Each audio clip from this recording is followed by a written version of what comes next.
Oh, my brother, testify.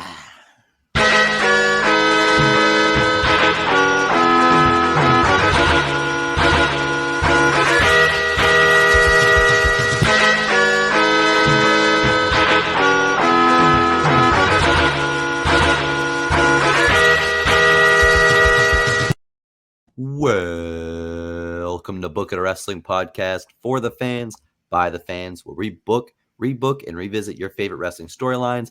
I'm your Commissioner Lil X Fudge, and today we're here with your GMs, Damone D Money.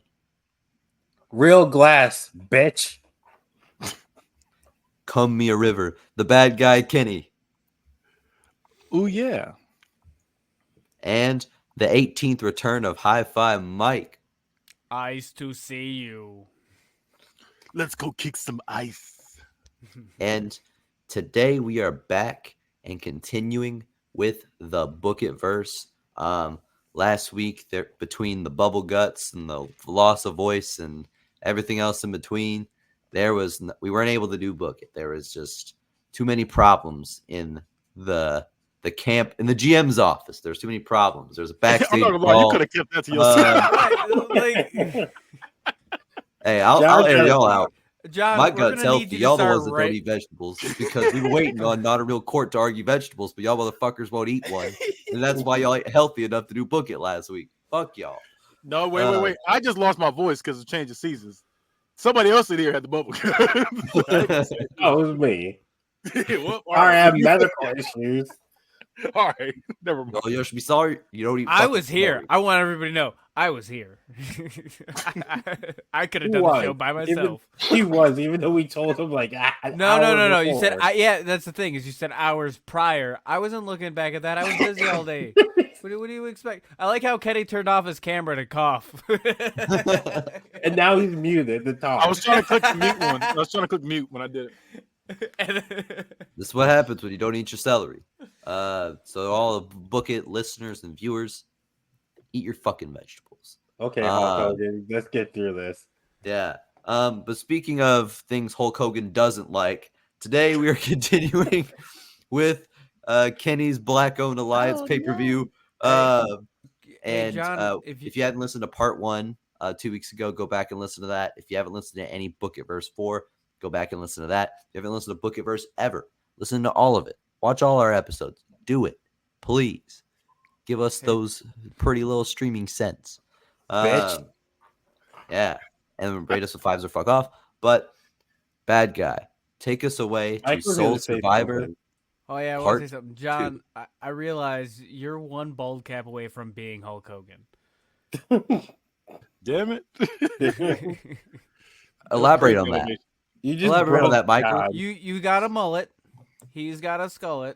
All you got to do is give you a bald cap, and you're Twinkie Hulk Hogan. Twinkie Hulk Hogan is crazy. That is crazy. That is wild. Well, I'm hurt by that. I mean, they could be your. Halloween costume, Twink Hulk Hogan. That's crazy. That is crazy. That is crazy. Yeah, and they're both cream filled, so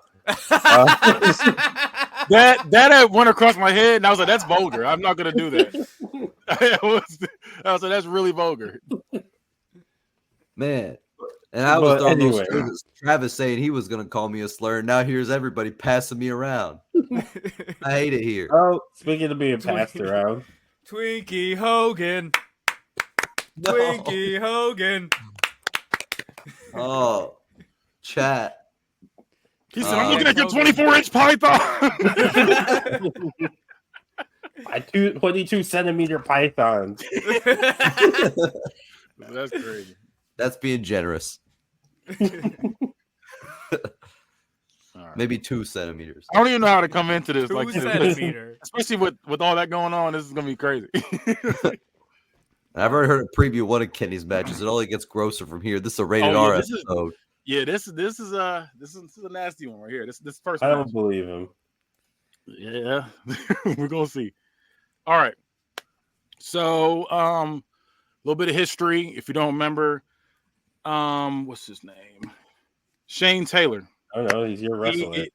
It was a Shane Taylor. He is my hardcore guy, big behemoth, and he beat down Jordan Miles, who, you know, his dream was to wrestle. That's all he wanted to do was to wrestle. So yeah, he beat him down. But as last we seen him, he had a match with Jordan Miles. Jordan Miles ended up getting his lick back. So now we're here. So we now see Theodore Long is everything's black, but the spotlight on him. I just typed that in weird. Everything's black, but the spotlight on him. He says, entertainers, entertain us. It's crazy because they love us as entertainers, but don't love us as people. When we were shucking and jiving, it was okay as long as we had a smile on our face. Well, I say, fuck that. We aren't playing their games. We have black people in a positive light. Change. Change was what this company was built on and what will stand true for years to come. So when I come with this pro-black organization, so the original man gets his just due, knowing damn well we are the backbone of this country, and all we got was spit on. I told y'all it's not just the talent, it's the cameraman, the announcers, the producers, the writers, all this. I'm here for the fellow black man. So when I said this was the takeover, y'all know what it is. So we're here live and direct. I explained it before. I told y'all always bet on black, and I meant that shit. He drops the microphone as the crowd cheers. And he walks up the ramp without looking back. Now we have Shane Taylor has a back and forth match with Brian Keith. His stiff style is too much for Brian Keith, and Shane ends the match with stiff chops to the stomach and punching his head. Then he hits him with a stiff lariat, then finishes Keith with a pop-up jackknife sit-out powerbomb for the 1, 2, 3. And Shane slides out of the ring, favoring his ribs as he leaves. New Jack squashes Xavier Woods in his match, then does the jumping tombstone pile driver. He pins for the 1, 2, 3. Woods is laid out, and New Jack takes his karate gi. Because what's his name? Xavier Woods, you know, he wears the karate gi. He was laid out. New Jack takes his karate gi top off and pours kerosene on his back. Teddy Long sprints out there immediately and tries to talk him down as he goes to light a cigarette. And Teddy tells him, wait. New Jack says, you know what? I should quit smoking. And he drops the lighter on him anyway, and it sets his back on fire. Teddy grabs a fire extinguisher and sprays him immediately as New Jack laughs and walks off. New Jack. So next week, Shane visits Jordan Miles in the hospital. As we see, he has respect for him since he showed heart in their match. I never showed so something's gonna happen later on. That's why it's gonna sound out of place, but something's gonna happen later on. I'm in the hospital as well since he has respect for him since he never showed heart in their match. I never saw someone get up like that. Once I put you down, you stay down. You just kept coming. For that, I knew you were a worthy adversary. You get yourself fixed up. You got one, I got one. We have to finish that. Jordan Miles says, best believe we'll finish it. The next week, New Jack walks up on Shane. So you were my replacement, huh? When I'm dead and gone, you're supposed to take my spot? Well, you ain't shit. He says, I'm not trying to take your spot. I'm here to learn from you, not replace you. Well, I ain't got shit to teach a snotty-nosed kid. Yeah, your size is there. I didn't have that in the indie circuits, but you ain't as tough as me. And he says, I'm here to make my mark. I made my mark in the indie circuit myself. I had my setbacks, but I'm not here for the spotlight. In the ring, I left it all. Blood, sweat, and more blood. I love the hustle. I want to make a legacy for myself. So just know, if you ain't here to support me, just know I had to take you out like I would anybody else.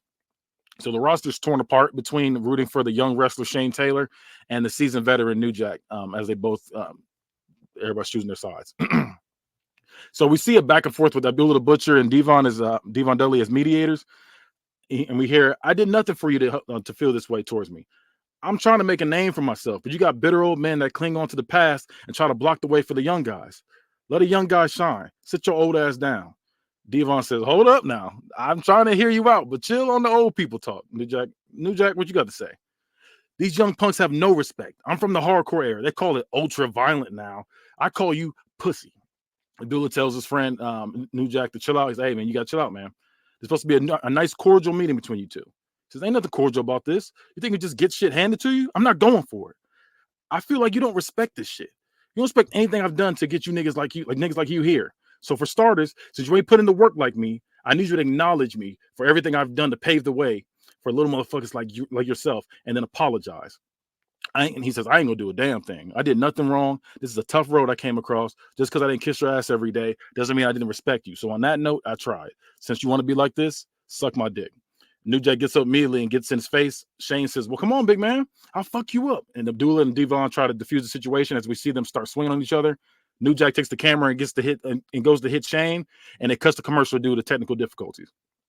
It's the final week, and Teddy's trying to get these two to calm down as they immediately start swinging each other, like on site. And Devon, Abdullah, and Moose try to stop it. Teddy says, I mean, look at you two. I noticed you. You're a young me. As a young man, you hate being told what to do. And you're an old man. You feel like not listening is disrespectful. And as an old man, you hate being disrespected. I get both sides. But since you two don't want to come to an agreement, I'm just going to let you two get your frustrations out. They want to kill each other so bad, then screw it. How about this? Extreme rules, death match, no rules, whatever you want to call it. We won't get in your way. All we have here is a ref, and you will fight till the other person is incapacitated. This will end as Sole Survivor. If it doesn't end, then you're fired. And we'll have police escort you out of the building. This continues after the pay-per-view. And y'all don't want that, especially you, New Jack. You know they still on your ass. So you two might as well save it. I have a feeling you'll need it. It's the night of the pay-per-view. And we see them both going through a variety of different weapons at their disposal. New Jack is grabbing a chain and says, honest to God, y'all better pray for that boy. I'm going to beat him in submission. Nah, not with a clover leaf. Maybe a pizza cutter. Maybe I might set that bitch on fire. Set some mouse traps on his fingertips. I have my baby mama pry his mama's eyes open. So she got no choice but to watch. He gonna wish he never met me. You gonna learn it to fuck with your daddy. He walks off. We get an interview with Shane Taylor as he is going through a treasure chest of goodies. What do you have in store for New Jack? All he says is madness. He wraps his hands up and keeps walking. So now the actual match is about to start. New Jack comes out in purple camo with frayed sleeves and a black bandana. And Shane Taylor comes out in black beater with black shorts. So when the bell rings, Shane pulls out 2 staple guns immediately. He tosses one to New Jack. The crowd cheers as they stand off. They both staple each other's chest over and over until they're both on their knees. They look at each other and then go back to stapling each other some more as the crowd gets loud with cheers. It ends with they both runs out of staples and begin to punch each other senseless. At one point, Shane hits a discus big boot. New Jack puts Shane into a muscle buster. He walks with him and finishes a suplex into a door in the corner, placed onto the turnbuckle. New Jack stiff punches Shane several times, trying to bust him open. At one point, Shane hits a stiff lariat on New Jack, and then Shane takes barbed wire and wraps it around his arm, and he does a diving elbow drop to New Jack.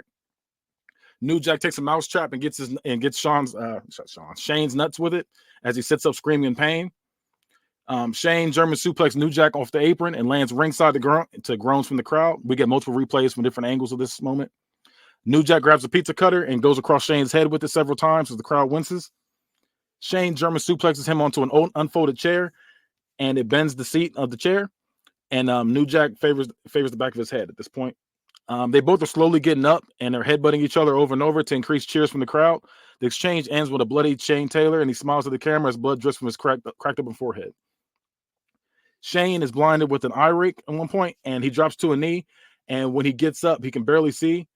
We get a first-person view as we hear New Jack say, colder. Shane listens and goes the other direction. Warmer, warmer, warmer. You're on fire. And New Jack comes out with the lighter and aerosol spray and sprays in Shane's face as the crowd goes crazy. And we hear holy shit chants. Shane pulls out 2 tables. He stacks them ringside. He sets several light tubes on top. Later on that match, Shane sets New Jack up for a Frankensteiner off the top, but Shane holds him up still and does a sit-out powerbomb through all the tables and light tubes as fans go crazy, and we hear several whistles. New Jack hits a running knee to the face as Shane is on his knees. He goes in his box and pulls out a chain and hits his back several times before choking him with it. New Jack hits a moonsault ringside to Shane as they both hit the barricade. New Jack grabs a light tube. He rips Shane's beater, leaving his back exposed, and cracks the light tube across Shane's back while he's on all fours. He bites the remaining light tube and spits it out as the crowd is in disgust. He looks at Samantha Irvin and says, come on, bitch, grab me another one. She hands him another light tube. He goes to hit him again, and Shane kicks him in the nuts. And when New Jack drops to one knee, Shane says, batter up, and cracks him on the side of his head. New Jack pulls out a glass sheet and places it on 2 chairs, but gets choked and brought up on the apron. And Shane does a sit-out chokeslam onto the glass.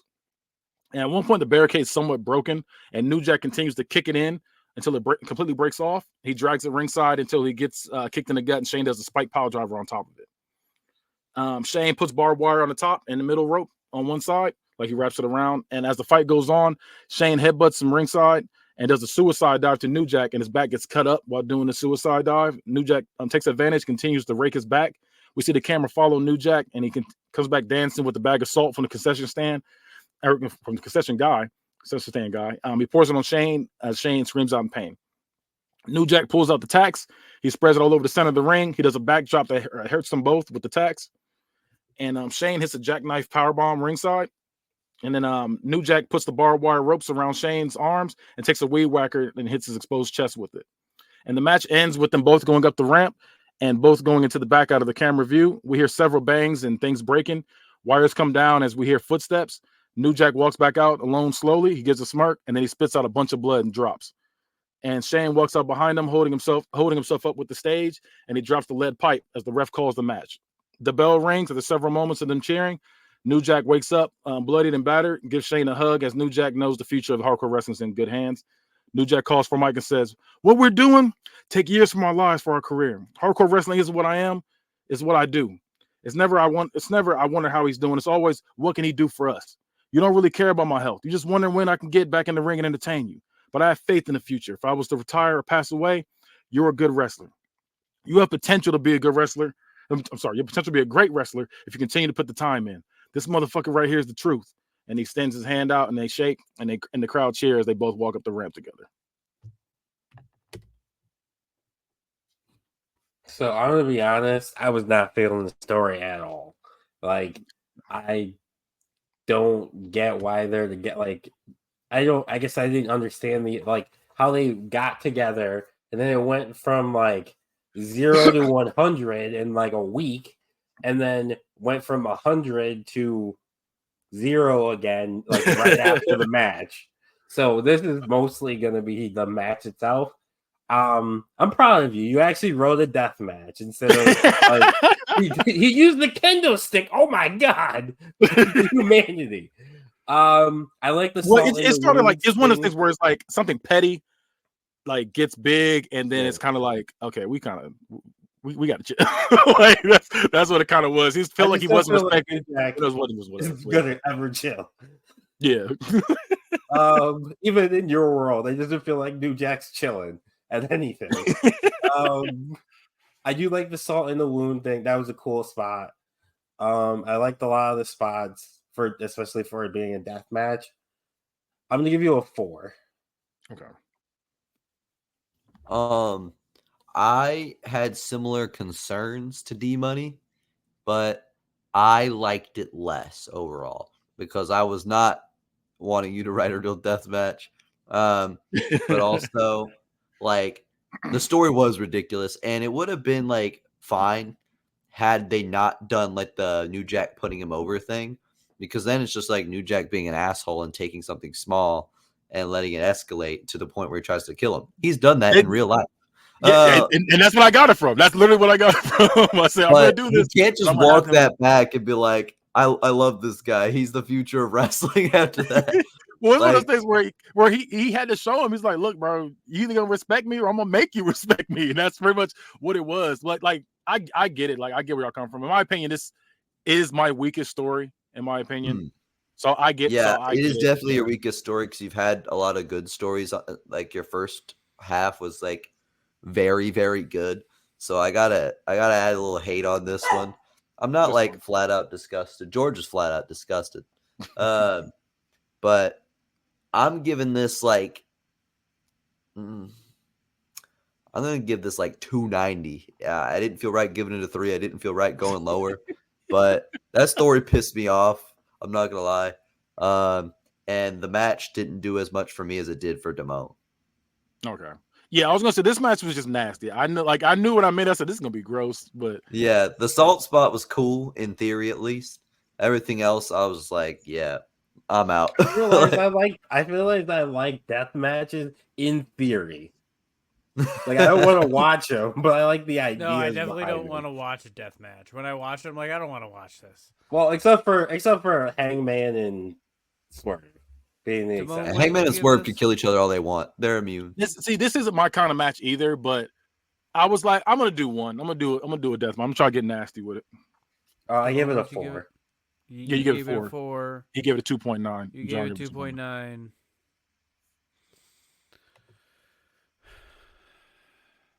I liked it. I'm giving it a 5. Hey, I'll take it. What? I'll take it. I like the what? Why the fuck did you ask like the story? what our response was? Because Fuck him. I wanted to see. I knew what his response was. I zoned out on yours. I don't really want me to tell you. I appreciate it. All right, now I'm gonna get to the next one. This is the end of the Shad Gaspard tournament, and if you don't know, they've all been fighting. The term is what you call it. It's pretty much in tribute to Shad Gaspard, and they've been going through it. We've had 8 people all fighting, all got their own backstories. Everybody's trying to fight for a chance at the United States title. And it's right now we got Montez Ford and Shelton Benjamin. So they're the 2 that it's ending with. So we hear a poem, and the end of a poem, and he says, "She is everything. Everything is her. Whenever she breathes, my heart starts to stir." And we see tattered high waters and dingy white shirt and dirty chucks. The kid pushes their glasses up and says, "I hope it isn't alarming. The air I breathe is Carmen." And we see Carmen in the crowd in the auditorium blushing as her jock boyfriend Simon looks at him pissed off. The teacher, Miss Johnson, says, "Thank you, Monty." He clutches his books and goes back to his seat. His best friend in the seat next to him has his jaw dropped. "I can't believe you did that. You had a crush on her since the 3rd grade. When did you get the balls to do that?" Monty says, "I don't know. Something just came over me and I said, forget it. I'm going to do it." Doug says, "Well, you did it. I mean, she's going to hurt your feelings. Hot girls like her don't go for nerds like us. There's a food chain. And luckily, we're so unnoticeable that we're not even on it. But what you just did was crazy. Legendary." And then he says, "Well, my dad always told me to say what's on the heart." And we cut to current day, and he says that's why I say, "Apollo, give it a rest." Actually, Shelton, translate for me. You're bilingual. I don't speak, bitch. And the crowd boos until Apollo comes out determined. Their match starts, and it's a back and forth match with Apollo losing to Montez Ford due to the reverse death valve driver that he calls the 2-Code Killer. We're now backstage, and Shelton is getting ready for this match. We see his daughter run back there, and he says, "Dottie, what are you doing back here?" And then he said, "Your mother would kill you and me." And she says, "Dad, I just had to see you. I know you and Mom don't like each other, but hopefully you still love me."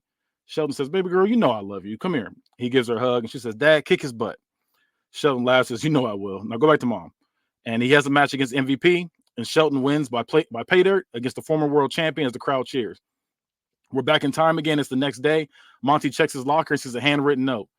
"What you said about me was incredible. I wanted to hear more. I want to hear more. Meet me in the courtyard after school." He tells Doug about this, and Doug says, "Listen, Monty, you told her how you felt already. Whatever you do, I got your back. Just be careful." Monty says, "Listen, nothing can break my spirit. I'm on cloud 9 right now. Little Maria and Javier. I wonder if she's going to teach our kids Spanish." Doug says, "Let's try getting past the first date first, Romeo. You go in there and let her have it. Remember, I always believed in you. So when you're pounding her, think of me." Okay, that came out wrong. You know what I meant. Monty says, yeah. And we're at the end of the day, and Monty's elated. And he gets his stuff together. He goes to the courtyard. He calls out, Carmen, where are you?" We hear snickering. Then when Monty turns around, he gets hit with paintballs over and over as the jocks all come out of the bushes, lighting him up. He drops to the ground as the team laugh at him. Tears well up in his eyes, and they all laugh. Carmen comes out late, says, "Monty, wait." As Monty runs off and the team's still laughing, Carmen shoves Simon and says, "Simon, what did you do?" And Simon says, "Come on, Carmen." And he pulls her in as she feels bad for Monty and also is clueless on what just happened. Monty runs home and slams the door behind him, rips the posters off the wall, and throws the clothes out of his closet, getting mad. And we cut to present day. Shelton is fresh off coming back from his match. Says, "Dad, I got you a gift." Shelton says, "What did you get me?" He opens the box and sees his face and is in shock now. She says, "I got you wrestling boots. I've been saving up my allowance money to make sure you beat Montez Ford." Shelton brings her in for a hug, and we see a tear come down. "I'll make sure to do it just for you." We cut to him moving schools out of state and ends up in Chicago now. He gets a job at the drive-in movie theater, and now he's in more current clothing and dresses more like Simon does now. He's a lot smoother and uses his poems in a more cocky, confident fashion now. He walks up with girls talking to him, and they start blushing and thinking he looks good. And one of the nerdy kids says, "What's that guy's name?" Monty turns and says, "Montez." And we cut to weeks before BOA's first pay-per-view, where Angelo Dawkins says, "You heartless, right? So go ahead and say that. As a matter of fact, I'm begging you. Brush me wrong and see if I don't mess you up in front of all these nice people. See, you talk real slick, but here's the thing. I know you in real life. Don't get me mad. I'll expose you. See, I ain't no hoe." And it echoes over and over again until it fades to black, because that's what he said in the first pay-per-view when they were getting into it before he got in trouble for, getting into it with his wife. So we see Shelton comes out the next week, and he sells the car he used to live in He smiles as we see him and his baby mother is with him, and she gives him a kiss on the cheek, and they both go in separate cars, and he's in a brand new Mercedes now. Shelton drives through New York and taking in the sights. Then he speeds off, and we see it cut to a sports talk show, and we hear Montez Ford's music play as he comes out in the hit show on ESPN Squared Circle with the hosts Deion Sanders, Booker T, Stephen A. Smith, and Deion Sanders. I'm sorry, I put Deion Sanders in there twice. Deion Sanders, Booker T, and Stephen A. Smith.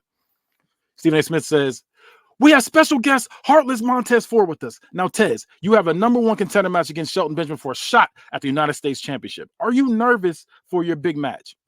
Montez says, "Nah, I'm offended because we're here now. Let's go down the list of people in that tournament. Dead sister or not, Jay Lethal was a gatekeeper. We weren't worried about him. Definition of a stepping stone. Yellow brick road wrestler. Got to get through him to get to the prize. We had a Marine vet. On paper sounded like a match, but Apollo just didn't have it. And y'all saw what I did to JTG after he replaced the woman beater. The rookie of the year, Carmelo, had promised, but he had to go against me. And Prince Kofi wasn't going to do nothing. Nobody believed in him. And now Elijah Burke, now that was a problem. I'll say he's the only one I was worried about until the young man hurt his hand. But the rest, they weren't shit. Shelton, you're out of your mind. And if you think shouldn't be out of mind. If you think people have you beat me, you are boring. Rags to riches. Your bum ass will never beat me. What you gonna do with a title shot and $250,000? You gonna pawn the title?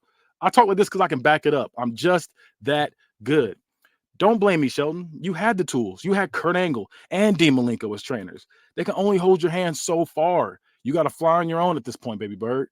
You had the world gifted to you, and now look at you. Everything you have fits in a hefty bag.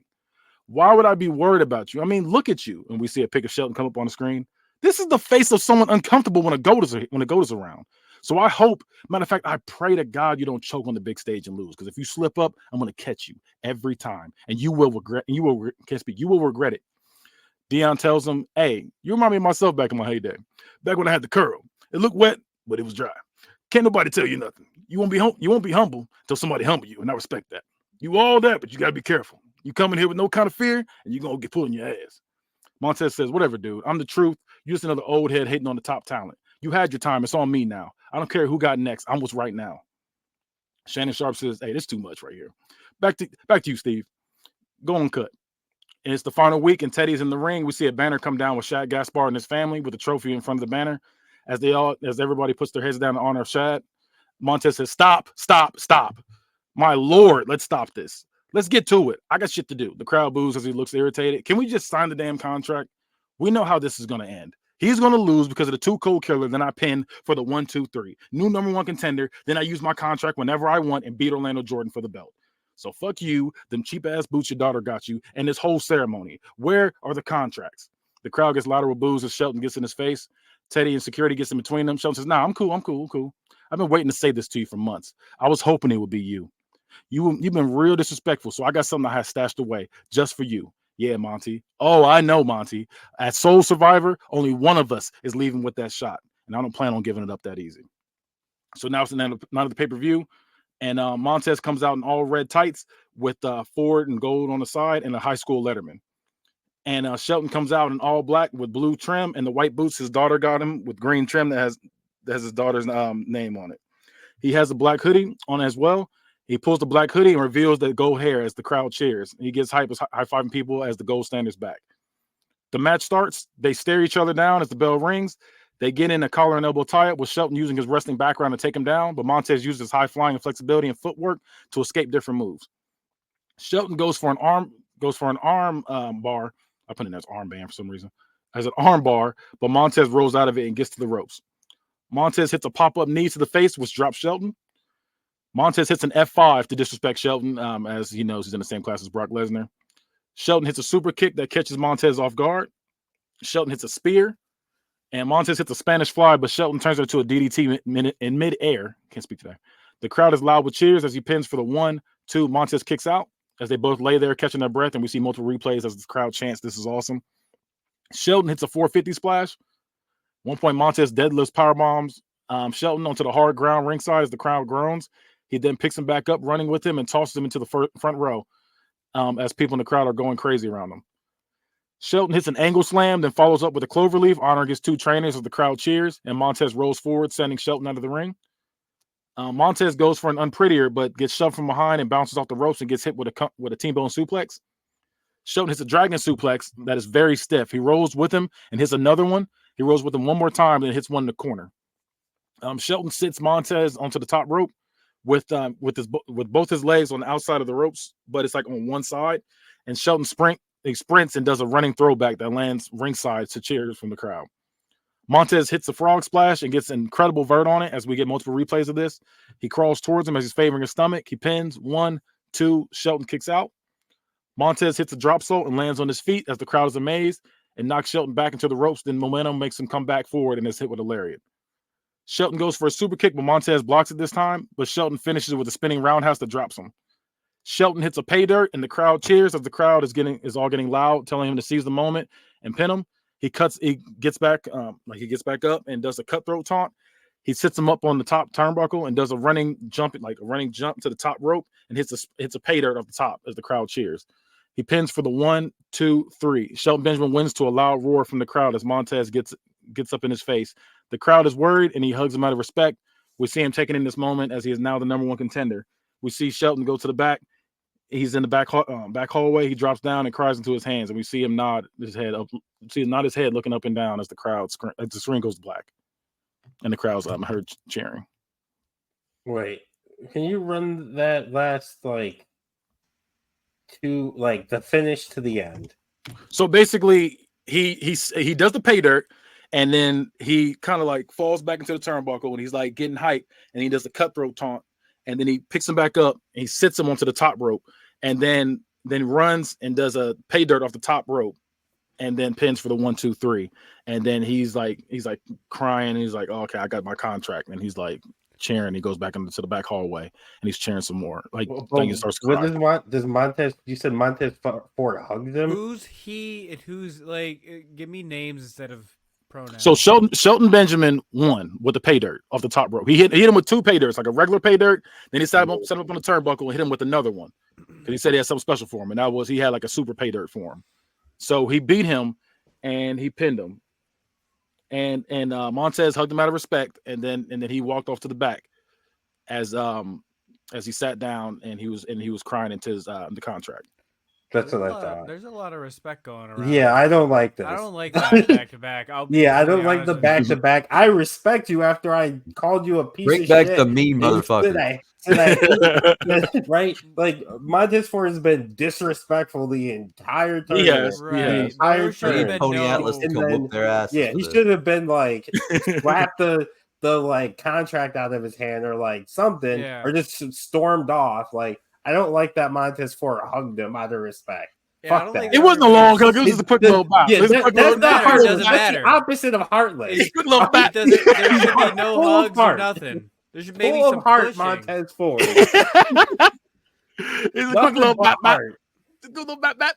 Nothing but love, Montez Ford. I don't like it. Yeah, I didn't like it. I'll be honest, I didn't like it either. I like the story up until that point. Okay. I really like the stuff with Montez, that tie-in and stuff. I relate to it. You got hit with paintballs in the courtyard? I didn't get hit with paintballs in the courtyard, but being the nerdy kid, I relate to that. You still am. So we all bullied the boat on here. We bullied you to start this episode. Don't make me send you back to urgent care. And I like the match itself. This was this world athleticism. This is all athleticism stuff for this one. So I really don't like the Montez coming, hugging him and stuff. Mm-hmm. So I'm gonna give you a 4.45. I'll take that.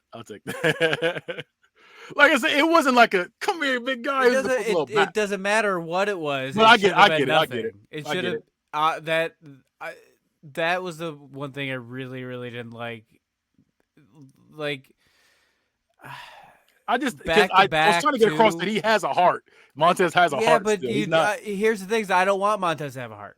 His whole thing is that he's heartless. I know, but he has somewhat of a heart. We saw his backstory. We saw he's not that bad of a guy. You're pissing no redemption. Me off, Kenneth. You wrote a bad story in that case. You kind of soured it. I'm gonna give you a straight 4. 4. Okay, I'll take that. Wait, why is Hi-Fi Mike so nice? He said, you wrote a bad story. I'll give you a 4. But he said- he It wasn't wrote that bad story. He said it's a He bad story, but he soured just said the story was good, except that one part. Right. The story was good. The ending soured the story a little bit for me. That's why I'm going with the 4. If Yeah, that I'm tired of didn't all this happen, respect what would you have going given around him? too. Like, What? because like the If it stories didn't just don't happen, fall what for it. would you If have it given didn't him? happen, it probably would have been 4.75. Yeah, I would have been around there too. Yeah, I'm giving this a 3.75. I think we're being too generous with these stories having these logical flaws, and I'm tired of all this respect. John, George is where tired have of the you been? respect. I've been nice for fucking months now. What are you like? I've been But then getting you good said like stories. something like this. I think- When you say it like that, it's just the rating don't make sense. I don't know what you want me to tell you, man. I explained. I get my- what you're my saying, though. stance. That like the story was good, and then it got Yes. to that point. It's like, what are you doing? You just It ruined was it. but like, it's wait, funny- why are we doing this again? We just saw this. I get it. Like I said, I get it. That's why I'm not mad at it. Because especially like because the first half of the show was a lot of disrespect. It was a lot. It was a whole lot. So, This I time, don't know. the show is nothing but respect. yeah. Well, see, went from all disrespect to now it's like, hey, come here. It's fucking Come turned here, big into guy. Ring of Honor. But hey, I mean, I'll take the L on that. That's all good. That's all good. Think about it like this: what if at the end of one of the Swerve Hangman match, they fucking hugged it out? Like, no, I don't fucking want that. But we've seen it. Kenny- We've seen stuff I'm like turning that happen. shit off if that happens. But we've Kenny's seen stuff like that rewriting. happen. Kenny's rewriting the end of his next match right now. He's like, this was a triple hug. Hey, Oh, Kenny no, used Mina fuck- Shirakawa, Kenny Tony used chat Storm spot in there where GPT. they all kiss at the end. So, Right? That's how he got it surprise! done so fast. He threw that in AI. Yeah. No, we'll do that over here. All right, next one. So this is the Jordan Miles. I'm trying to think of anything else you need to know. Yeah, so just Jordan Miles. Y'all know Jordan Miles fought Shane Taylor, and because he wanted to be a wrestler real bad, he got his lick back. So now we're going to get into that a little more. So fresh off being a crowd favorite, Jordan Miles is now trending on Twitter. Some people love him for achieving his dream. Some people hate him due to the fact that he's loved and want him to lose and feel like he doesn't deserve the love since he's still new and hasn't done enough. So we see Jordan Miles backstage rubbing ointment on his shoulder after being in a gut-wrenching match with Shane Taylor at Ground Zero.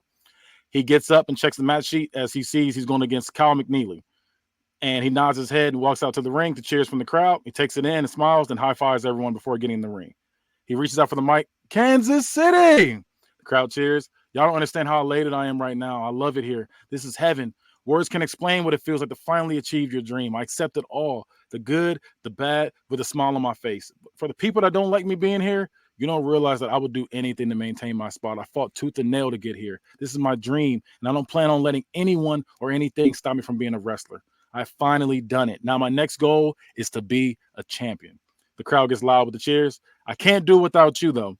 Before, I did it for me, so tonight, I do it for you.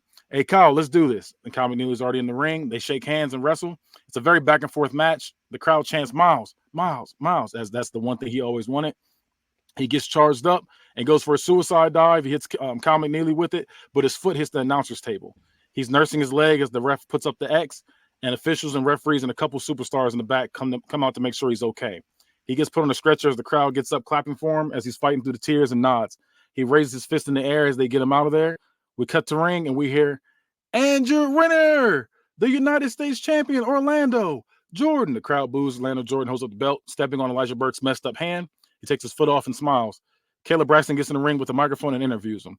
When are you actually going to put this title on the line? You've had excuse after excuse on why you can't do it, but it seems like you're always willing to do a regular singles match. There's even a Shad Gaspard tournament where your title was on it. He's like, let me cut you off right there. I am not afraid of anyone. Whoever goes on a nice little winning streak before Soul Survivor will get a chance at my title. There. Does that make you happy, Kayla? She just smiles at how ridiculous he is. Week 2, we see a man in the hood being chased by 6 cops. This man is evading the cops, losing them one by one with his parkour. He's scaling buildings, like flipping off of rooftops. He finally evades them all and ends up in an alleyway. He pulls his hood down and pulls the ski mask off, revealing it's Javon Evans. Javon Evans looks in his hoodie pocket, revealing a handful of expensive jewelry. He calls his mom and says, "Hey, I can finally get us out. Dad's gonna be thanking me when he sees I finally get us out this mess." We see him take the hoodie off, revealing the What a Cluck uniform. As he clocks in. "Hello, welcome to What a Cluck. How may I help you?" The customer reaches in the What a Cluck bag and slams the sandwich on the counter. "What's wrong with this?" "I don't know, sir. I just clocked in." "I said mayonnaise on the sandwich. What's this look like to you? How hard is your job? I mean, really, how hard is it? I asked for one simple thing, and you idiots can't do anything right." "Okay, sir, I can." "You know what? Give me your manager. You're no help, fucking moron." And Javon turns and says, "What did you say?" His manager, Ben, comes out and says, "Javon, calm down." Javon snatches the customer up by the collar and pulls him over the counter. And Ben calls the police. Javon goes off, still yelling and going, and runs off. Police show up, telling him to calm down. Well, my fault. I read that wrong. So he grabbed him. So he grabbed him up. The police show up, tell him to calm down. Then he runs off. He sprints, and then he ends up evading, hides on the stairs of a fire escape as he checks his phone from a message from his boss telling him he's fired, and they never come back. He walks back home to his parents, then realizing he left the hoodie full of jewelry to save his dad from his gambling debts at What a Cluck. We cut the present day, and Orlando Jordan is getting cussed out by Theodore Long. "I'm tired of this shit, Jordan. You will fight as Sole Survivor. No more, I'll hurt my arm. No more mothers getting sick. No dogs dying or PTO. You will defend it. Either you choose a competitor or I'll do it for you." And slams the door in his face. Orlando adjusts himself and says, "Well, I really told him, huh, Malcolm?" Malcolm Bivens just tells him to come on. We flash back and we hear Orlando's voice say, "Appearance means everything. My father is respected and is looked up to in his community.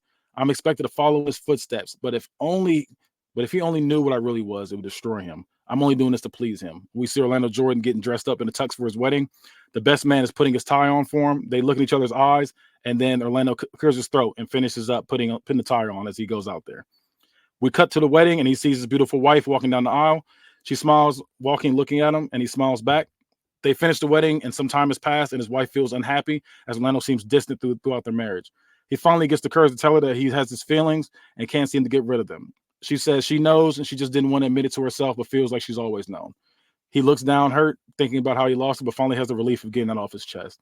He looks up, and it's present day, and looks behind him, and Orlando says, "Come on!" And Javon Evans is carrying his bags for him.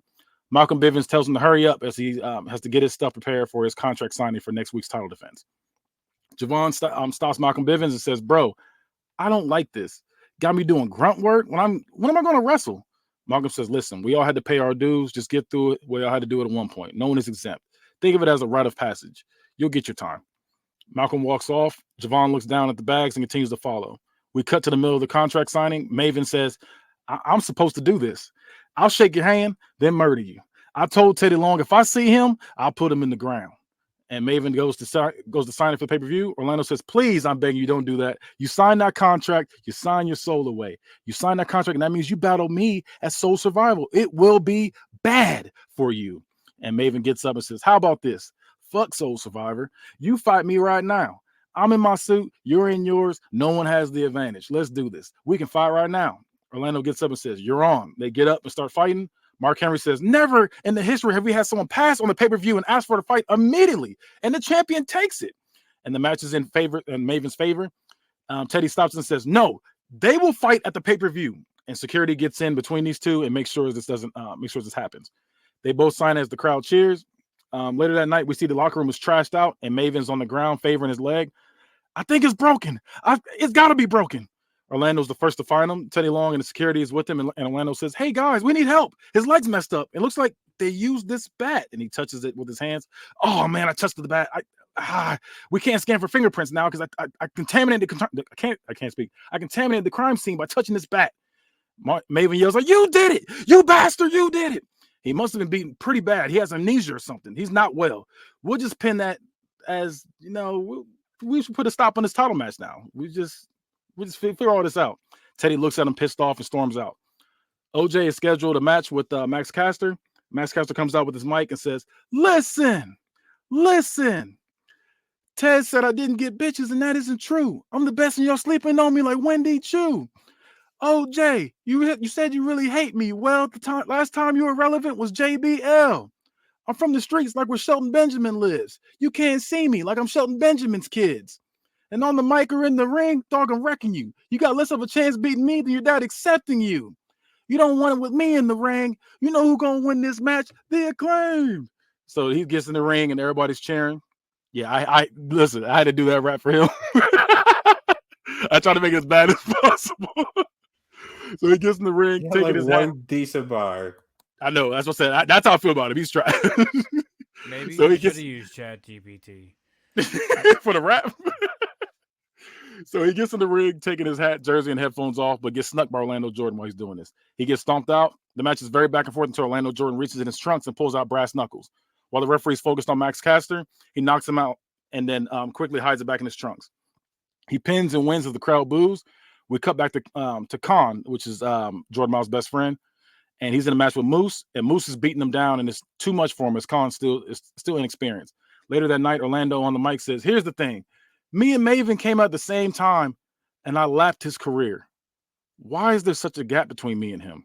So it already doesn't make sense for me to fight him knowing I'm clearly better than him, but they did it anyway. So I've decided, because he has so much experience, since I can't fight Maven, I've decided to fight Khan. That's the best option for me." And he smiles. The crowd knows what he's trying to do, trying to fight a rookie, which can be considered an easy fight for him. Khan comes out saying, "I know what you're doing. You think because I'm a rookie, because I'm not as experienced as you'll just have an easy dub against me. It's not going to go like that. I know why you do what you do. You think you slick." OJ stops and says, "You know why I do what I do? Because while I'm champ, I will not be expendable like the rest of you. So I will do what I can to stay paid and continue to be the talk of the town." Malcolm cuts him off and says, "Have you not done your homework, Khan? We gave you the shot your friend would have got only because he doesn't know how to actually wrestle. Only someone inexperienced can make such a rookie mistake and accept a fight with such a mastermind like OJ. You're either really dumb or really dangerous."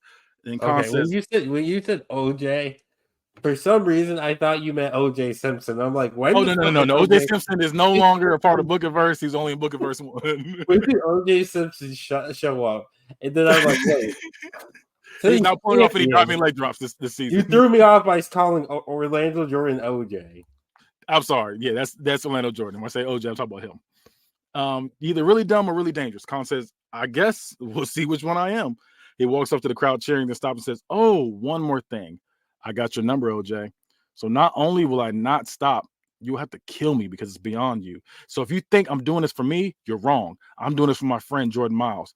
All he wanted to do was become a wrestler to achieve his dream. I told him he was crazy if he thought anyone would chant the name Jordan Miles. His last match, he had that happen. He did the impossible. So with his fire and tenacity, he gave me the courage to carry on his dream. So to tell you, I want this. I want to say you're going to mess me up. I want you to say you're going to beat me within an inch of my life. I want you to say you're going to be. I want you to say you're going to, because even if you succeed in breaking me down, beating me within an inch of my life, it won't matter because I'm leaving as the sole survivor and I will be United States champion." And the crowd cheers as he fully walks off now. Khan visits Miles in the hospital. Miles' injury is determined to be a torn Achilles. The doctor advises him against wrestling because he can re-tear it. Miles starts tearing up as he sees his dream destroyed and hugs Khan. Khan says, "Wrestling was never my dream. That was yours. But now I'm going to do this for you. I'm taking this U.S. title home. I'm doing this for you." And he gives him one last hug, then walks out. Orlando's in the ring, waiting on the contract signing with Javon Evans. With Javon Evans and Malcolm Bivens next to him. Orlando snaps and says, "Pen." Javon goes to find it. "Oh, shit, I think I lost it." Orlando gets up and says, "Malcolm, why can't we find any good help these days? Huh?" And then he mushes Javon Evans' face. "You had one job. Hey, one fucking job. You can't supply my pens? Do the job right. And the way I told you to." And he mushes his face again. "You stupid motherfucker." And he shoves him again. And then he turns around to sign the contract. But then he gets hit from behind by Javon Evans with a super kick as the crowd cheers.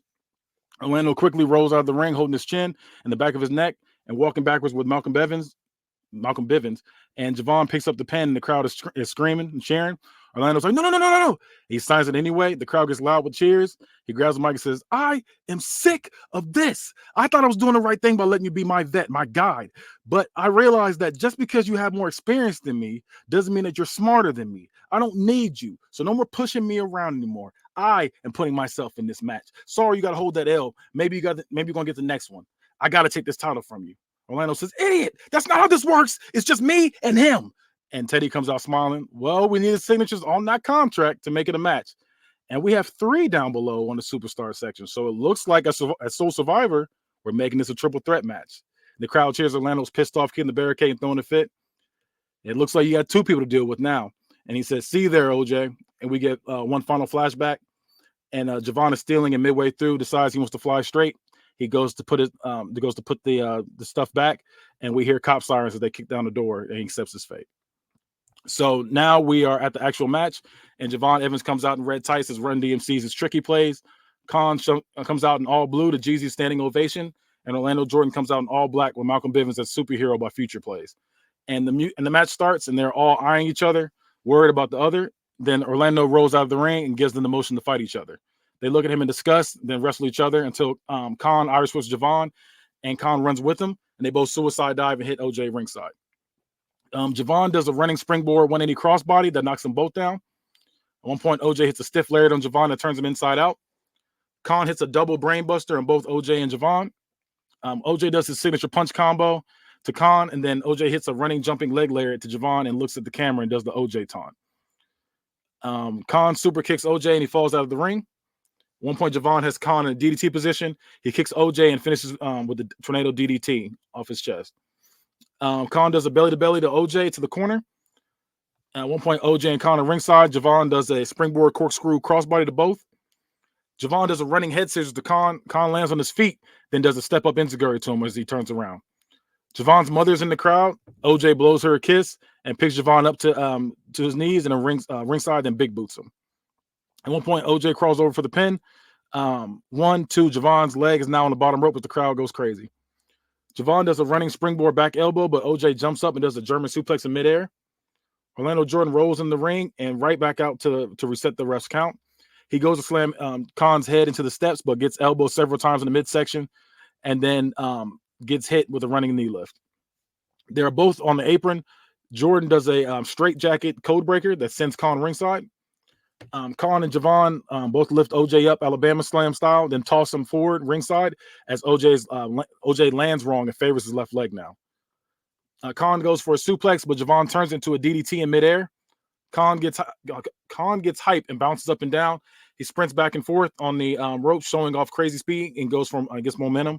It goes for a suicide dive, but while he was running, Bivens shoves OJ out of the way and takes the hit. And Bivens is laid out as the crowd goes crazy after bouncing off the barricade and is laying there holding his back.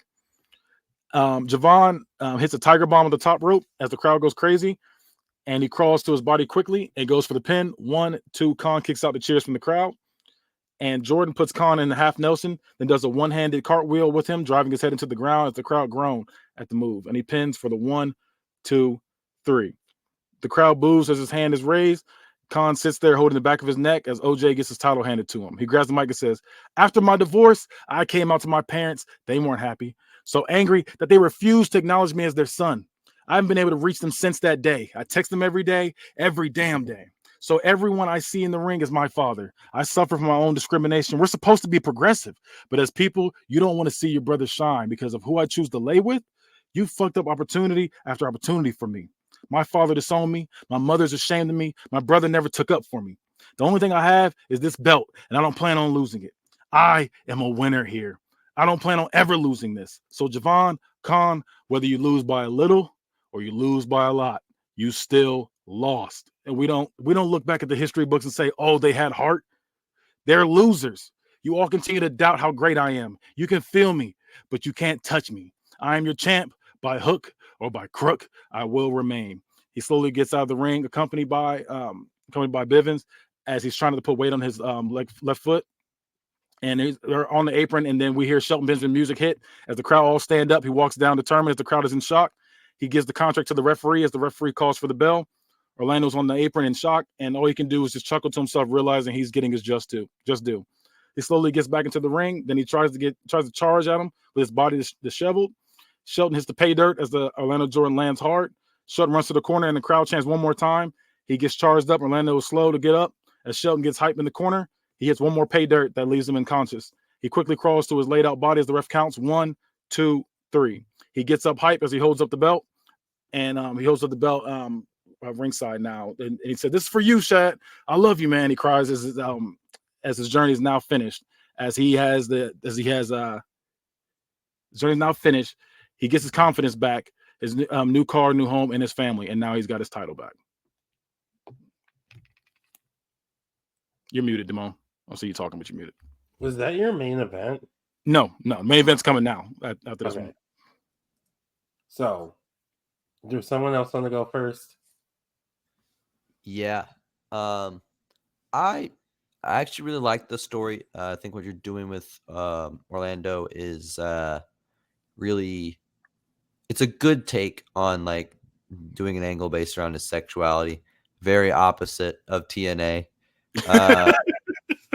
So I'm gonna do it, but good. Yeah, you're beating the allegations. Ally Kenny wrote this. It is a lot. It was like I feel it was hard to try to incorporate 3 different storylines all into one doing the triple threat. So that was So I was trying to do that at the same time, but yeah, it was a lot.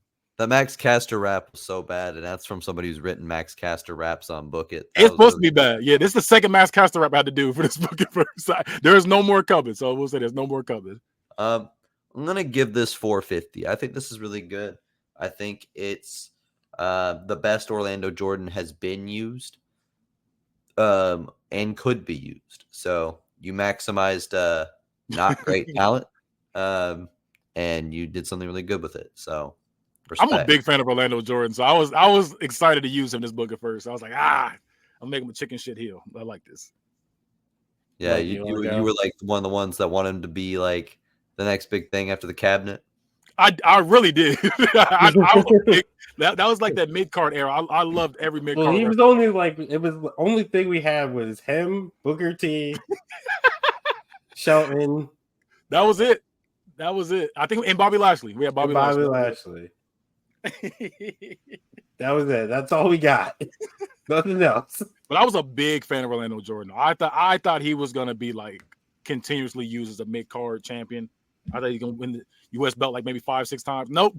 Career done. And he's twerking on TNA.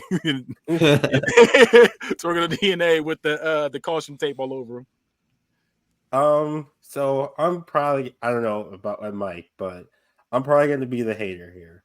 Okay. So I feel like you kind of force having all 3 storylines mixed together. Like individually, I liked all 3 storylines, but it got really not convoluted, but complicated at points, like and hard to track, like what was going on, who was facing who, why they were facing them.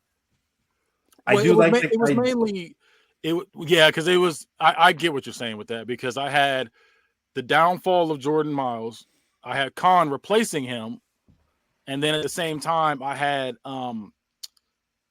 Orlando Jordan, who was, even though he was treated like shit all his life, he continued to treat his employees like shit, passing that on. And old boy was trying to do something for his family, getting treated like shit, and then he was like, I'm tired of this shit. And then he came in there and interfered in the whole thing. So yeah, it was a lot. So I will say it was a lot going on. Yeah, so it got kind of confusing at points.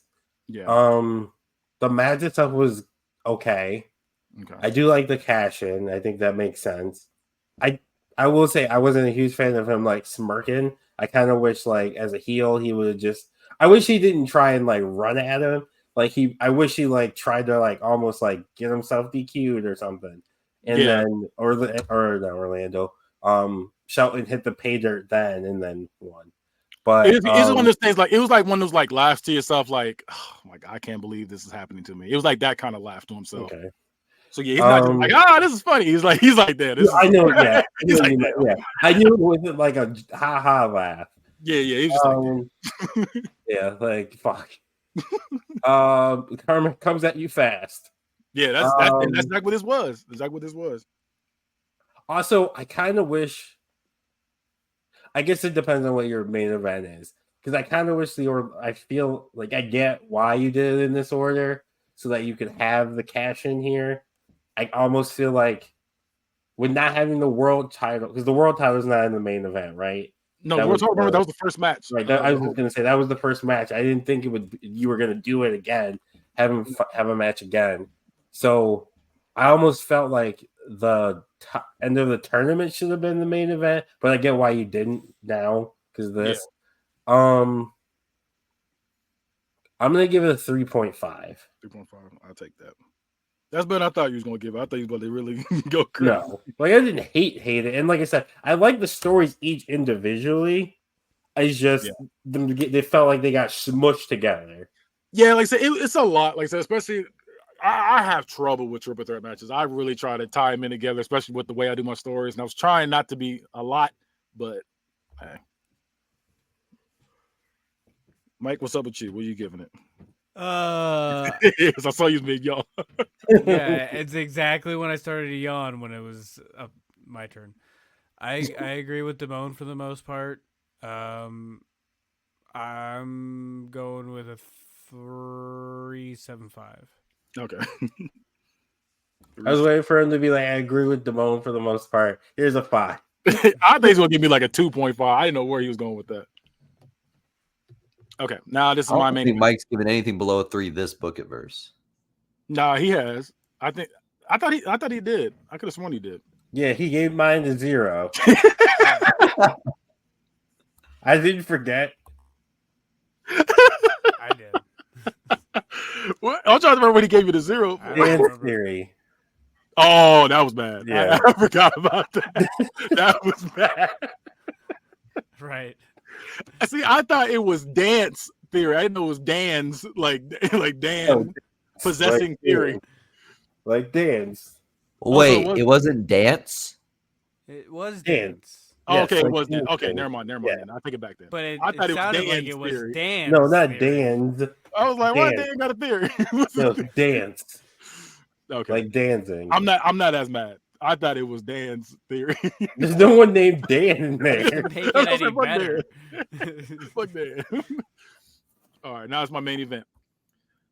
We see a teenage girl with a long braid getting prepared for a race. She looks over in the crowd, and there are 2 empty seats where her parents should be. She gets angry and uses that to fuel her need to win. There's a scout in the crowd that is known for picking up future talent for the Olympics. The starter pistol goes off. She's burning the other racers. The only other girl to beat her in the past was Teresa. Teresa is ahead of her again. Teresa sees Bianca gaining on her, then pretends to trip and knocks Bianca down in the process, causing them both to lose the race. Bianca gets up pissed. Teresa with the smirk says, maybe I need to get shoes of better traction. Bianca nods her head, laughing, then punches her. And the crowd goes crazy, and school security separates the two. The Olympic scout shakes their head, and it gets up in disappointment. Bianca gets put in the bathroom to cool off. She looks in the mirror, then puts her head back down, rubbing the water in her face, then comes back up in this modern day, and she's currently doing this. Bianca Belair is sitting in the locker room. So she just lost the race just to be a dick? Well, she was losing, and she was like, shit, I ain't gonna let Bianca beat me because Bianca was about to beat her, and that's when Teresa was like, whoa, okay. And like slipped and fell and caused her to lose. So she looks down the mirror, she's putting the water in her face. When she comes back up, she's grown now. And Bianca Belair is sitting in the locker room. Teddy comes back there and says, how you feeling, EST? You like you got something on your mind. Bianca says, well, I'm a little salty because being your women's champion and not getting a chance to showcase my skills at Ground Zero. Teddy says, you know what? I was thinking about that. And before you can finish the sentence, Jade shows up on the other side of her. Bianca, we went at it at Survival of the Fittest. We both went all out, and you got me. I can admit it. Just wanted you to know I respect you. You're a woman of your word, and I want to say thank you. Bianca nods and says, well, Jade, I want to say thank you for giving shot to your title. And then they gave each other a nod. And then Teddy says, well, what's your plan? Bianca says, I want to match with Mia Yim. I feel like she deserves a shot. I've been watching her, and she has been going crazy every week fighting, and I feel like she doesn't get recognized enough. So I want to go against her, and I'm putting the belt on the line. So if we can set that up, I want to see what she can do with me. Teddy smiles and gives her a nod and says, you got it, champ, as he leaves the ring. So we see he leaves for the ring. We see a young Bianca Belair getting in stance at the track for the Olympics now. She was considered a disgrace at her school and was threatened with expulsion and threatened to be kicked off the team, but she's given a second chance due to her being a good kid. And now she's in the race with Teresa again. She looks over and the 2 seats are empty again where her parents should be. She gets in the race and is smoking everybody. She's side by side with Teresa again. Then she puts on the jets and smokes her too. She's hurtling, gets to the final hurdle, and cuts to modern day as we see her hurdle Mia Yim's body as she drops down and Bianca comes back up with a shoulder block that turns her inside out. They have their match, and Mia Yim's very aggressive, knowing what's on the line, trying to go above and beyond in the back and forth match between the two. And Bianca seems to not be able to catch up at first, and Mia Yim's because of Mia Yim's stiff style. Bianca hits a KOD out of nowhere for the pin and the win. The crowd cheers after the match, and Mia Yim calls for the mic and says, Bianca, I appreciate you for giving me that shot. I bust my ass every week. I'm glad I'm getting something out of it. I want to thank Teddy as well for even signing me. All my life, my Korean friends didn't show me any love because of my black side, and my black friends didn't respect me for being Korean. But I'm glad Teddy saw through the bullshit and gave me an opportunity in the first place. I'm not going to talk your head off, but HBIC, Mia Yim, will be back. Although it was my night, I'll get a rematch, and I will become the women's champion. And the crowd cheers as they give each other a show of respect. So now week 2, Bianca comes out this week and is a little worn for wear. She says, I may not be 100%, but I'm a fighting champion. The EST, the biggest moment of your career, is happening. Who wants to put on a classic? Who wants to seize the opportunity? I am challenging anyone backstage to come out and see me. Whoever gets in the ring with me will have a match with me for this BOA Undisputed Women's Championship. There's a long pause as Bianca waits. Then we see female wrestlers come out in droves, and they all end up swinging on each other at the top of the ramp. All going crazy at the top of the ramp as the crowd cheers. Throughout all the chaos, Athena, Kaden, AQA, and Ava all come out last as they all walk through smiling. And they end up, the rest of the group end up joining the fight, except for Athena as she walks through fine. And anytime a girl walk up to come up to attempt to swing on her, she will punch them and barely break stride as she slides into the ring, looking at her and eyeing the belt and Bianca. This stare down turns into Bianca staring into a mirror as she's fresh off winning the Olympics and is crying in the mirror. She gets herself together and walks out the cheers. We cut to a little later and we see FloJo say, this group represents America. Take a good look at them. We did it, folks. The crowd cheers loud as we see Bianca and Elijah Burke, amongst others, with gold medals around their neck for their specific sport. She takes off her gold medal and raises it up in the air, and it changes into a championship belt as it's present day again. And Bianca holds the belt in Athena's face. Athena starts swinging on her immediately, and Bianca swinging back. They're going at it as the crowd cheers. Bianca starts to get the upper hand, but the rest of the Trinity jump Bianca as boos surround the arena. Security comes out and stops this as the crowd cheers. Week 3, Bianca calls out Athena to fight her. Athena, with the microphone smiling, says, Bianca, you were tossing and turning in your sleep because you have to go against me. Relax. I won't hurt you. No, you're fine. Think about it. If I break all my toys, there'll be nothing left to play with. Bianca, pissed off, says, I don't do the talking. I'll let my hands conversate. She throws down the mic, and as the crowd cheers and signals for her to come on, Athena smiles and starts to walk away. Bianca uses her speed to get out of the ring, and she sprints at her and starts swinging. Bianca gets the upper hand, but the Trinity comes out, and again in the jumper. Mia Yim comes out to help her, but they're still outnumbered. We hear Kalani Jordan and Jada Parker's music hit as they join in, and the crowd goes crazy. Teddy stops and says, listen, we're going to do a 4 versus 4 between you 8 right here in the co-main event tonight. So backstage, Athena says to the rest of the Trinity, I love you all. Trust me. I will take you places. Tonight is a big night. Then Athena looks over at Ava Raine and says, when I give you the signal, you'll know what to do. Wait, who's in the Trinity again? So it's Athena, Ava Raine, AQA, and I'm fucking friends about it. And Caden Carter. That's not a trilogy. That's a the trilogy is the other 3. It's the trilogy plus her. Athena and the trilogy. Pretty much, yeah. So backstage, Athena says to the rest of the Trinity members, I love you all. Trust me. I will take you places. Tonight is a big night. Then Athena looks at Ava Raine and says, when I give you the signal, you'll know what to do. Ava smiles and walks off. They leave, but Athena stays. And the 4-on-4 match happens with Team Bianca victorious. She's cheering with the rest of the group until they all get jumped from behind. Pandemonium ensues as they tear apart the arena, but beating each other down. It ends chaotic with the Trinity standing tall, with the rest of them laying down. And then Athena grabs Bianca by the chin and just gives her like a weird stare and then shoves her back down. The last week before the pay-per-view, Bianca is out in the ring and says, hello, Brooklyn. It's the EST, and I have a special announcement for you all. Not only will you see me compete tonight, I'm making sure you see me go against another great. And before she can get out the name, Athena's music hits. Bianca gets bold and calls her down. She's like, come on. And Athena starts to come down, then stops. And then she gives a smirk. Before Bianca can realize what's going on, the rest of the group attack Bianca from behind again. Bianca's fighting back, but it's still too much for her. Mia Yim comes out to help, but gets beat up as well. Same with Kalani Jordan and Jada Parker as they all try to help. It's too much for them all. Bianca crawling on all fours. Athena says, it will all be over soon.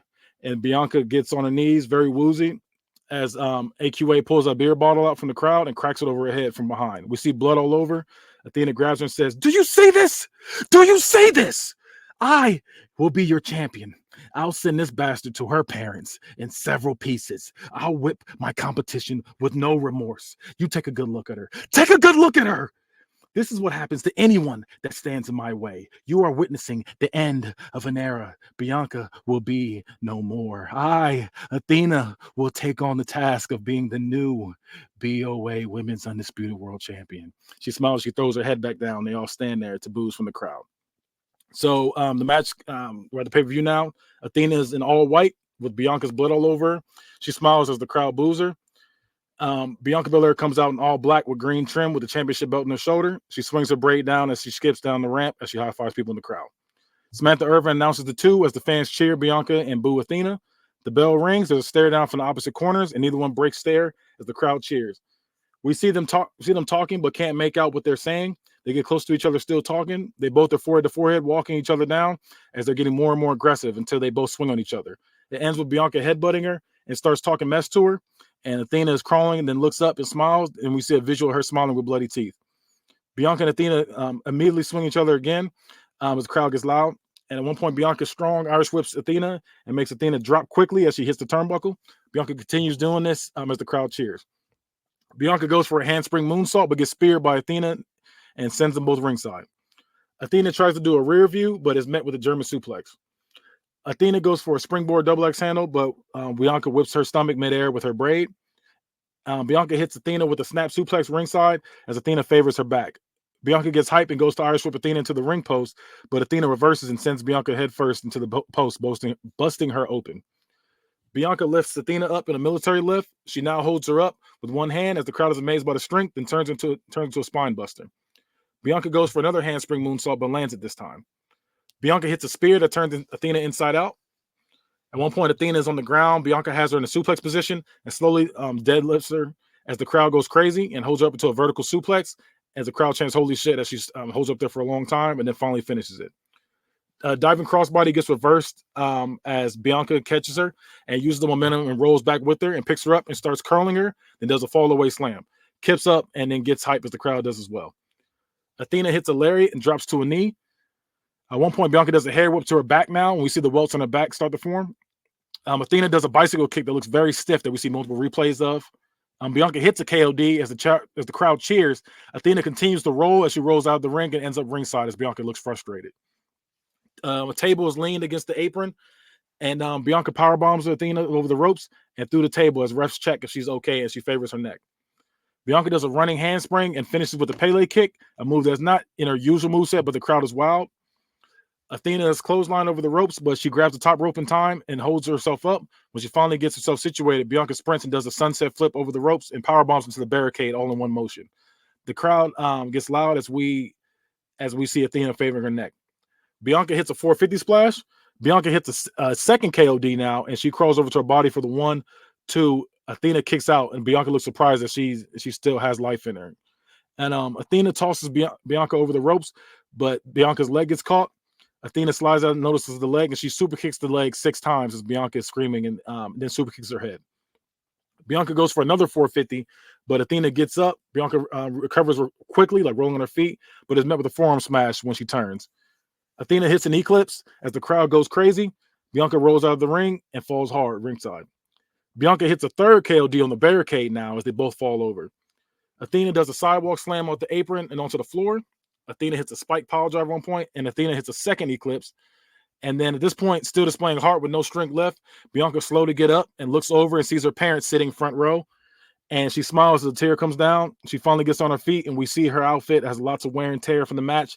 She stands there with a crimson mask, her hair is disheveled, and she's exhausted. With the last bit of energy, she tells her to come on, and Athena hits a very stiff lariat that drops Bianca.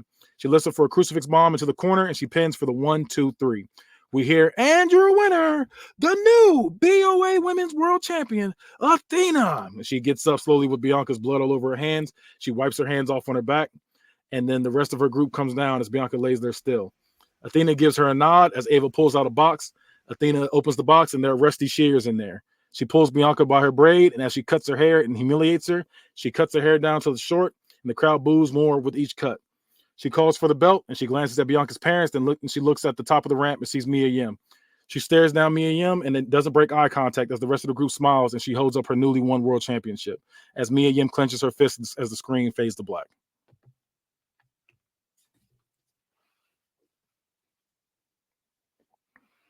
Mia should have shown up with a weapon. True. You want to go? Anyone want to go first? I like the ending. I think that's a good heel tactic to cut in the hair. That's a dick move. Nobody's done that with Bianca Belair, and she's been booked in every book at verse by just about every person. So I think that's really cool, and I think that's enough to push it over. I'm going to give that my first 5 of the night. Hey, I'll take it. It's your last 5 of the night. Yeah, first and the last of the night. I appreciate you though. Mike, you want to go? I thought it was all right. I didn't think it was better than some of the other stuff on your card. It was a good story. I didn't like it as much as John. I'm going with a 4 1/4. 4 1/4. I'll take it. I'll take it. This was your best match of the night and your best story of the night. I liked all the stuff with Bianca. Yeah. Dick moved to trip someone just so both of you lose. That's what I'm saying. He's trash, man. He's trash. I hope she shows up. Or I almost wish she showed up. She's a wrestler. Yeah. I need to have a team like a team with Teresa and Simon. Yeah.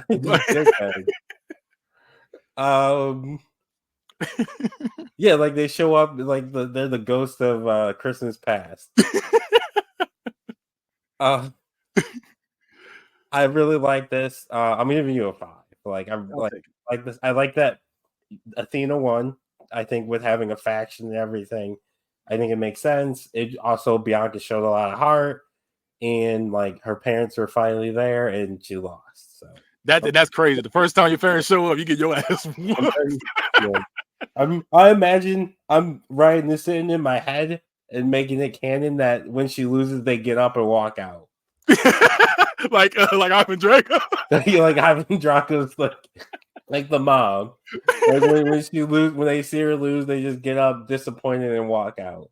But that's what I was trying to do. I was trying to have it, even though she lost, she still won because her parents were finally there for her. Even though all her life, that's all she wanted was for her parents to be there and watch her do her thing. And they finally showed up. She took that L. But they were there though. But yeah, that's it. That's all, folks. Let's say you had a comedy division. It's Tony Atlas. This is the WB Frog. Yeah, same gimmick and everything too. He just got the. Well, all right. That has been BOA Sole Survivor. Before we go, High Five Mike, can we find you on the internet yet? Nope. And you won't ever. Oh, ever. Damn, he hates us. D Money, where can we find your dumbass? Like Six Stack said, forever is a mighty long time.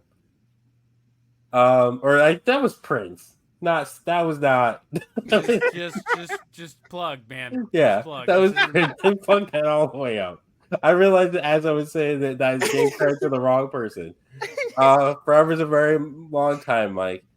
I had a dream, Randy Orton. No, that was Cody Rhodes who said that. Yeah, Cody Rhodes definitely gave the "I had a dream" speech. Didn't you learn that in school? He ended racism. Yeah, I would love to learn wrestling in school. I would love to learn that. Yeah, I'm jealous of those kids that have a wrestling club. Fuck them kids. Yeah, we didn't have even that. if it is like the not professional wrestling. What? Even if it isn't professional wrestling, even if it there's like a we didn't have a pro wrestling club in my school. We had an anime club. Yeah, we didn't have that. We didn't have that. Yeah, there's an actual like on TikTok. There's a like school where they watch matches and like. I would love that. Oh my! They like went to like a Raw and shit. Yeah. Yeah, and they like get all into it and everything. John's the only one of us that can do that. John, you have a middle of history class. I would tell you how Dolph Lock Ziggler won the they all world start title. fighting. He's They like, all this is start Hulk beating. Hogan and Macho Man. We're going to see how they came to fruition. He throws light That's not the tubes. matches he's not throwing on. He's throws- throwing on Dolph Ziggler. His kid's gonna think Dolph Ziggler was president. He said, Mr. Critter, can we please watch something else? I'm tired of Dolph Ziggler. He throws light tubes to all of his students. You're gonna get Nick Nemeth versus Moose, and you're gonna like it. You want to learn about This is Germany? how you Puts on Bash at this is- Berlin. This is how you. This is how the presidency is decided in a steel cage. That's crazy. You're gonna teach But- World War II with Gunther. We saw Anyway, the you can presidency, find pretty me- crazy. You can find me on all this stuff at Dumb Money T13. So DAMONEY T13 on all the shits and the giggles. All right, bad guy. Tell us about your 37 shows. You can catch me on all social medias at Bad Guy Spoken. Catch the Bad Guy Spoken podcast on YouTube's, and you can catch Unbiased, the football podcast. See TK throw a little U like this, and you can also see Hood Movie Good movie Review. reviews. Review all your favorite and not so favorite hood movies, and you can also catch. I was about to say book it. You can also catch Not a Real Court, where we argue about things like. Go ahead, y'all know it. Not Everything It's that all touches fruit related accessories. Yeah, best fruit, all that stuff. One day we'll argue best vegetable, and it's definitely corn. If Not that's Whenever y'all fucking eat one. I thought corn is a fruit. I never heard that. I heard it was a grain. I've been here as a grain. I don't Isn't know, it a man. grain? Yeah, but- Isn't grain fruit at this point? I don't know. I think grain's a vegetable. We live in Ohio. It might as well be a fruit. And last but not least, you can also catch Geek in the motherfucking sheets. We talk all things anime, Marvel, DC, Lord of the Rings, Star Wars, all that stuff. Yeah. Well, that's been an episode of Book It. See ya. Bye.